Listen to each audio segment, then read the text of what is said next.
Y ahora damos comienzo a nuestro programa Encuentro Histórico.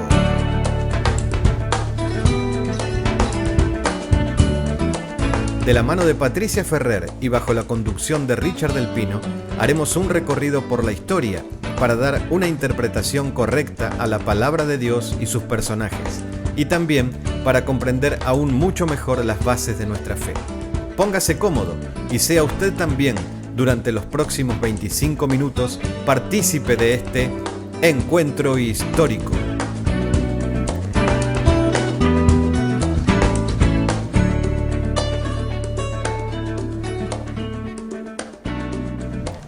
Aquí estamos nuevamente con Patricia Ferrer, como lo hacemos cada martes, para poder estar juntos en este encuentro histórico.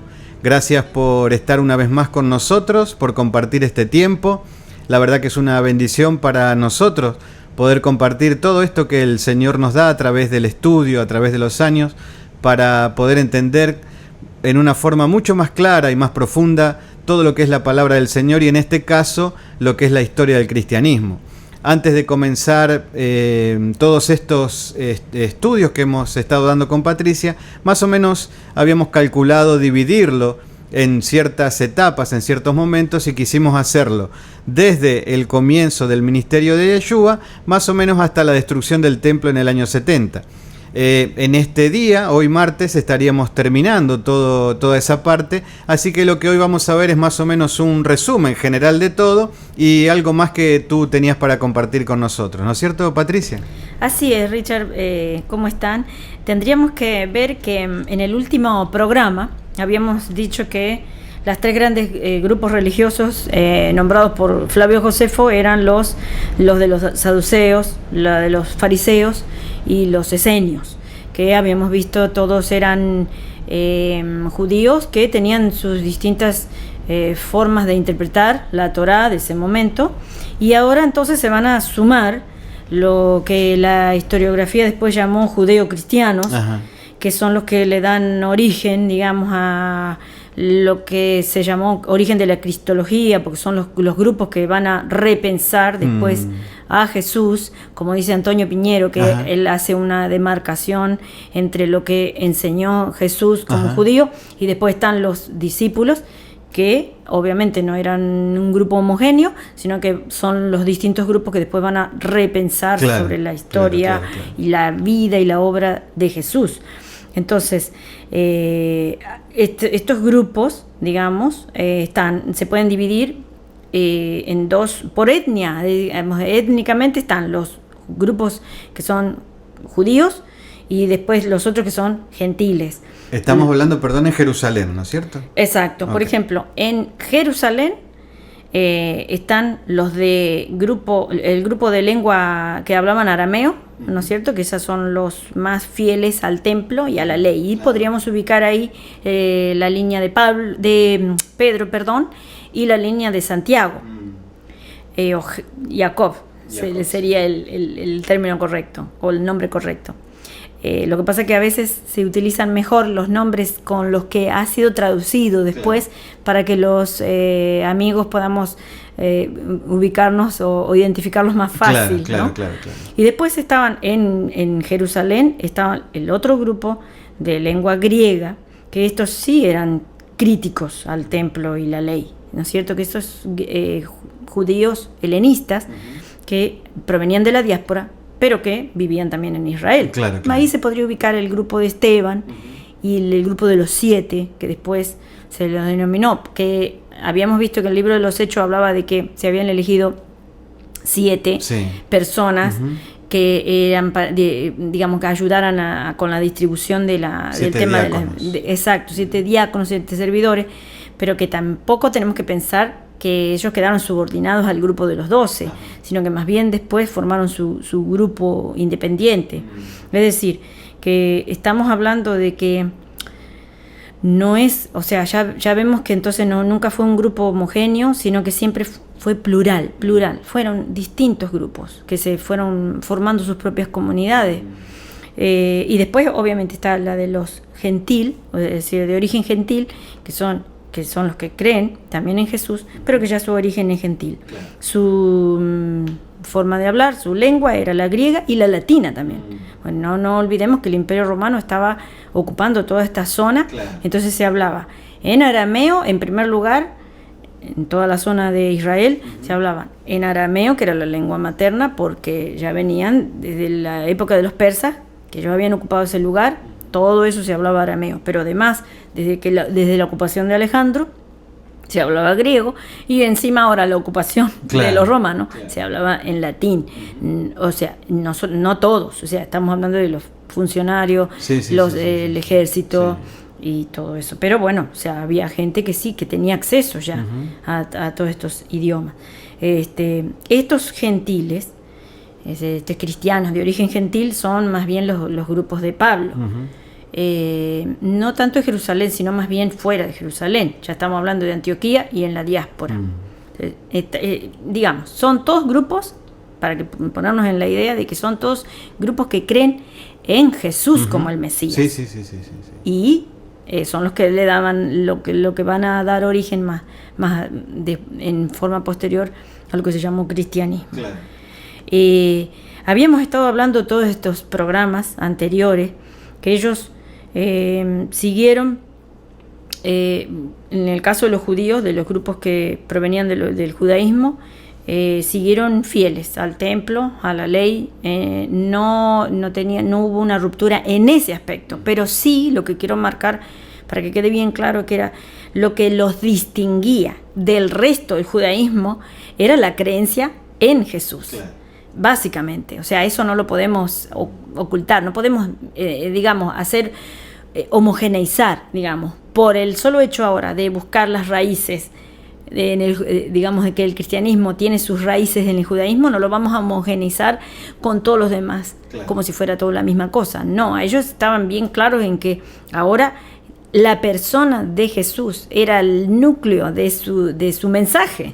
Entonces, ahí ya ves que la primera transformación ocurre a partir del momento en que el reino teocrático que predicaba Jesús ahora pasa a ser el mensaje viene a ser ya cristocéntrico, porque los discípulos, que son los que van a apoyarse en lo que Jesús hizo, el mensaje automáticamente ya es cristocéntrico, ya no es teocéntrico como el de Jesús.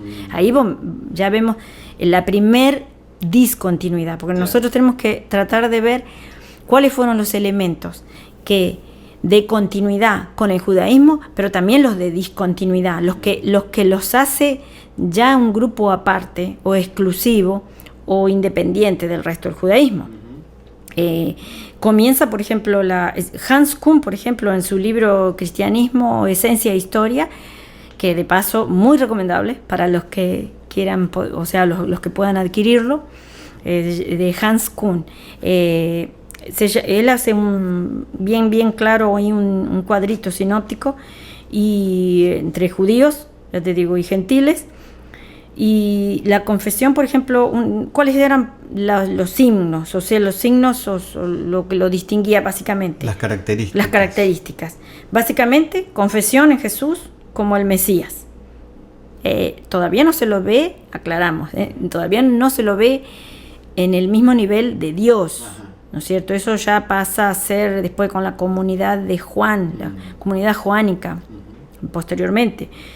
Todavía estos grupos lo ven como Jesús es el Mesías, el agente de Dios, el resucitado por Dios. El ungido por Dios. El ungido por Dios. Y eso se ve claramente en los tres sinópticos. Si vos te estudias los tres evangelios sinópticos, lo vas a ver que cuando los escritores que quieren presentar la vida y la obra de Jesús lo van a presentar siempre así, como el agente, el ungido de Dios que vino a traer salvación. Entonces, recién el libro de Juan, el escrito de Juan es el que ya aparece, digamos, Jesús como preexistente, recién ahí, o sea, y el verbo, y eso es bastante, no es una novedad en el judaísmo, aunque ya tendríamos que ir a hacer un estudio sobre los apócrifos. Y también, por ejemplo, no olvidemos que ya Filón había hablado de logos, o sea, que es lo que utiliza Juan, el Evangelio de Juan, la palabra ahí griega es logos, que después fue traducida como verbo, sí, ¿no es cierto?, al latín.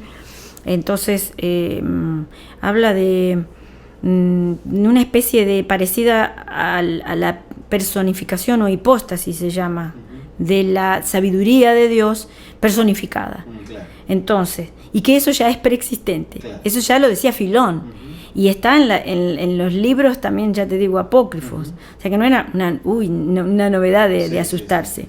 Lo que hace la comunidad de los que creen en Jesús ahora, los discípulos, es aplicar en Jesús esas ideas que ya estaban antes en estos escritos. Es interesante, porque vos decís, bueno, quiere decir que ellos vieron, o sea, nuestra fe se tiene que seguir basando en eso, en la resurrección de Él, porque surge la pregunta, ¿qué fue lo que realmente lo distingue entonces a Jesús de los demás? Porque si ya había, digamos, todo este background de soporte, digamos, en la ideología, en la espera, digamos, del reino venidero, o sea, ¿qué lo hace distinto? Bueno, es la resurrección, es la resurrección. Sí, porque cuando muere Yeshua, hasta en cierta forma quedan desconcertados hasta los discípulos. ¿Y ahora qué hacemos? Claro, exacto. Es más, a los 3 días las 2 mujeres fueron a ungirlo en la tumba. Claro. No sí, porque estaban en shock. No, claro, te olvides que ellos, sí, esperaban el reino venidero en el momento. Ya incluso cuando habíamos hablado el otro día de la entrada en Jerusalén, cuando entra en el pollino y todo eso, que de paso vos escribiste un artículo muy interesante sobre eso, es recomendable, y vemos cómo se cumple ahí la profecía, ¿no es cierto? Y que él era el Mesías, y él estaba haciendo, claro, él sabía muy bien lo que estaba haciendo, sí, al entrar con ese pollino, como lo explicas muy bien vos, y todos los discípulos de ahí sabían lo que se estaba, digamos, en forma simbólica mostrando, claro, claro, el reino venidero muy pronto, muy claro, pronto. Entonces, estas primeras comunidades, ya te digo, confiesan que Jesús es el Mesías, el ungido de Dios, el resucitado por Dios, que está pronto a venir. Eso los distingue del resto del judaísmo, claro, que no lo aceptaba. Claro. Incluso los símbolos básicos de ellos, en forma no de institucionalización, sino básicamente por la práctica, digamos, a través de la práctica y por las circunstancias, los 2 símbolos básicos que los distinguían a ellos era el bautismo en el nombre de Jesús, y según explica Hans Kuhn, bautizarse en el nombre de, eso expresa una autoridad, claro, claro, impresionante. Eso era ponerse, o sea, el iniciado, el que se bautizaba en el nombre de Jesús, estaba diciendo que se ponía bajo la autoridad, claro, de Él. Claro, claro. No te olvides que ellos ya veían que Él estaba en el ámbito de lo divino, a la diestra de Dios. Cuando se dice la diestra de Dios, están invocando el Salmo, claro, 110, que está diciendo que en digamos, el Señor le dijo a mi Señor cuando habla a David, ¿no es cierto? Sí. O sea, está hablando del ámbito de la divinidad, y ahora no era cualquier cosa. Ese punto, claro, que vos tocás es sumamente interesante, el del bautismo, porque entendiendo que el bautismo es un acto de purificación, sí, y que ya venía, que era una práctica del judaísmo. Era una práctica común judía. En el judaísmo, por eso Juan el Bautista lo estaba haciendo. Tal cual. Y por eso el mismo Yeshua se ofreció para ser bautizado. Sí, es una cosa normal. En este caso están diciendo, ahora lo estoy haciendo en el nombre, o sea, soy purificado para Él. Exacto. O sea, hay un cambio. Por eso te digo, eso lo distingue del resto del judaísmo. Sí. Por eso es que no podemos nunca decir que judaísmo y cristianismo son, o sea, prácticamente son 2 cosas distintas. Sí. O sea, aunque sí, ya te digo, vos ves que la religión madre siempre va a ser el judaísmo, pero en el momento que se cree y se confiesa a Jesús, automáticamente te distingue, claro, de los demás, claro, porque el resto del judaísmo siguió monoteísta 100%, claro, o sea, y sigue, ¿no? Obviamente.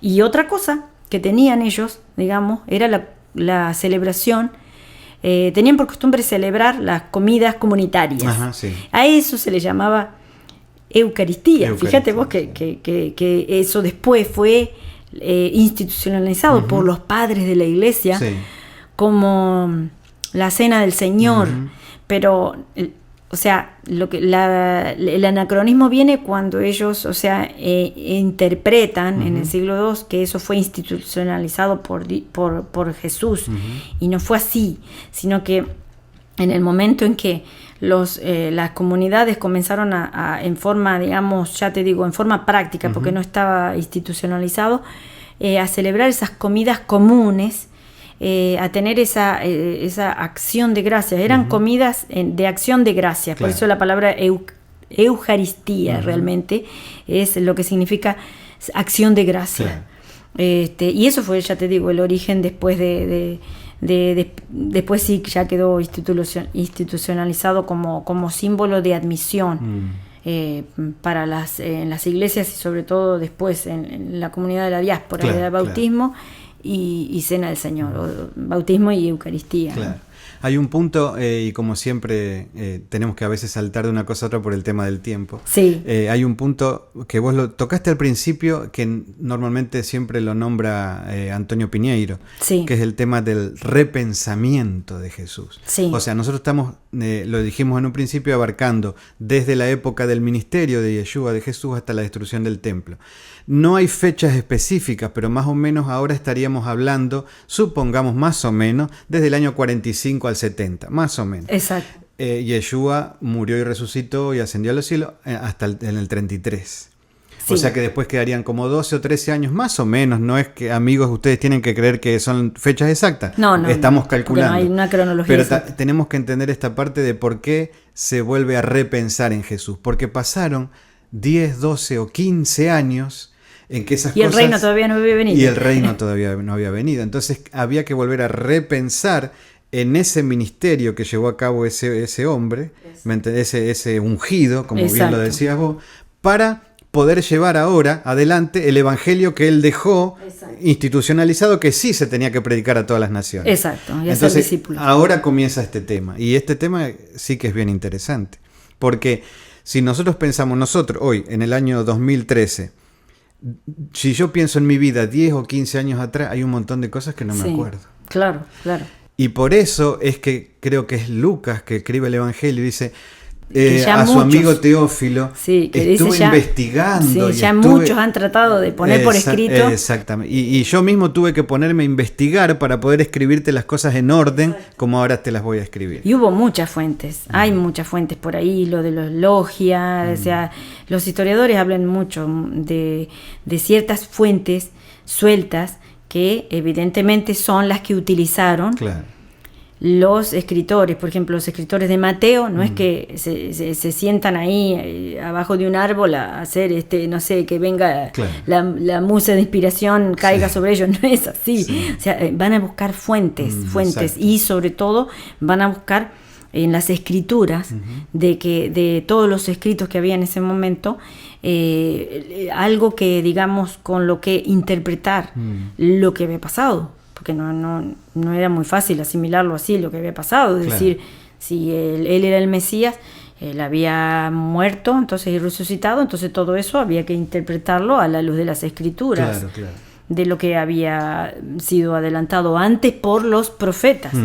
Y básicamente la escritura en la cual se basan ellos es Isaías 53, y ellos interpretan ese texto como que estaba hablando del Mesías que iba a sufrir, el siervo sufriente, cosa que después obviamente los fariseos no interpretaron ese texto así, y hasta el día de hoy siguen diciendo que no, es el siervo sufriente es Israel. Bueno, en forma comunitaria.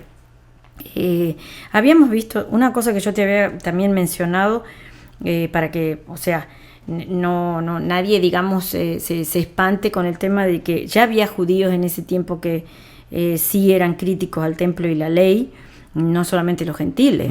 O sea, con los gentiles tendríamos que hablar de todo el trabajo que hizo Pablo después, entre ellos, que ya sabemos, como habíamos visto el otro día, es un judío de la diáspora que es bien abierto, es muy amplio, él lo que quiere incluir a los gentiles para que se salven, adentro de la comunidad de Israel. E incluso él llega a pensar que todo Israel va a ser salvo, como dice en la carta a los romanos. Sí, sí, sí. Y bueno, utiliza incluso lo que todos conocemos, el símbolo de los 2 olivos y todo eso.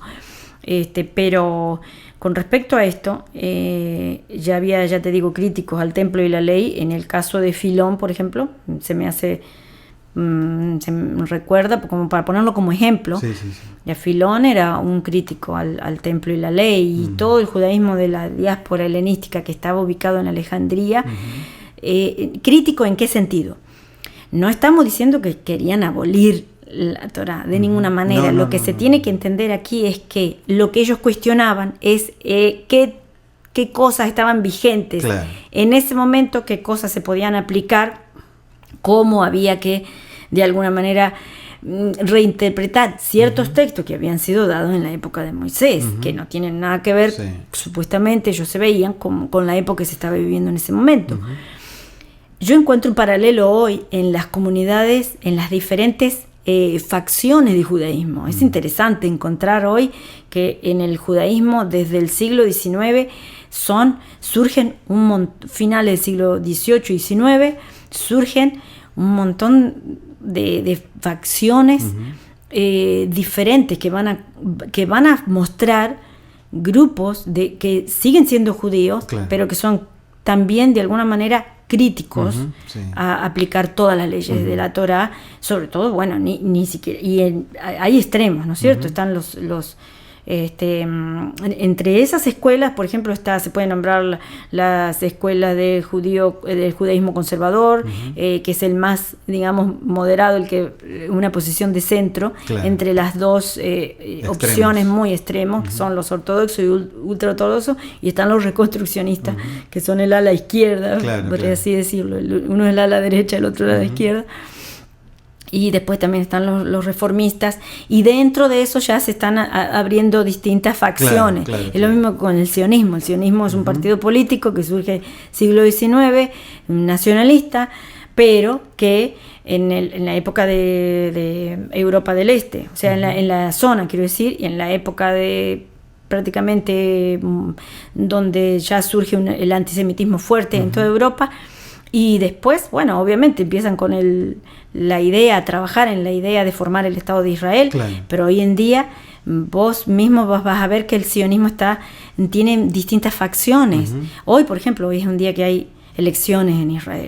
Es muy interesante ver las distintas facciones, los distintos partidos, inclusive los distintos grupos religiosos, cómo se atacaban entre sí, cómo son virulentos en las cosas que se dicen.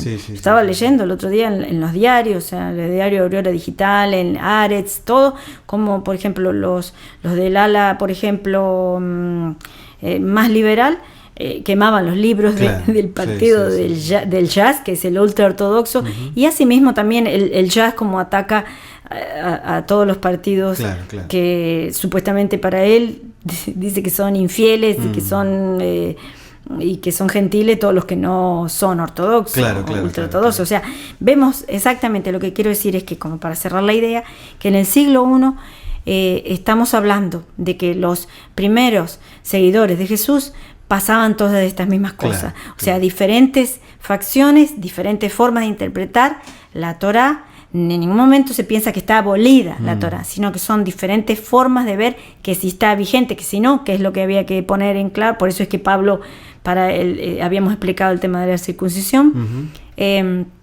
y de esa manera es lo que serían los orígenes de lo que después se llamó cristianismo, hasta el año 70. En el año 70 vemos que el grupo, por ejemplo, como te contaba al principio, ese grupo de Jerusalén, de lengua aramea, los que eran fieles al templo y la Torá, desaparece prácticamente por el solo hecho de la destrucción que se hizo, el exterminio que se hizo de toda esa población.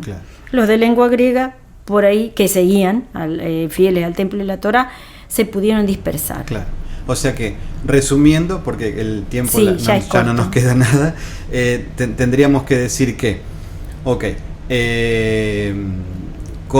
esto sería la base, el comienzo de lo que después nosotros conoceríamos como el cristianismo. Exacto. O sea, eran judíos que mantenían sus prácticas y sus ritos dentro del judaísmo, claro, pero que había ciertas características que los distinguían del judaísmo. Exacto. Ahí comienza lo que podríamos llamar, no sé si está bien o no, la separación. Exactamente. Para que después comience, como decíamos bien, lo que es lo que nosotros conocemos ahora como el cristianismo. Exacto, como religión independiente. Exactamente. Gracias, Patricia, por este tiempo. Lamentablemente se nos fue volando, Sí. pero bueno, así es de malo y de tirano el tiempo. Gracias, amigos, por estar con nosotros una vez más. Nos encontraremos el próximo martes. Ahora sí, desde el año 70 seguiremos viendo en adelante cómo es la evolución de lo que ahora conocemos como el cristianismo. Gracias por estar con nosotros. Gracias, Patricia. Nos encontramos el próximo martes a esta misma hora aquí en Olivo Natural. Gracias. Nos encontraremos el próximo martes a esta misma hora para seguir siendo partícipes de este encuentro histórico. Este material también está a su disposición en CDs. Si usted desea obtener más información, por favor escríbanos a info@olivonatural.org y gustosamente se lo haremos llegar. Encuentro Histórico es una producción exclusiva de Ministerios Olivo Natural.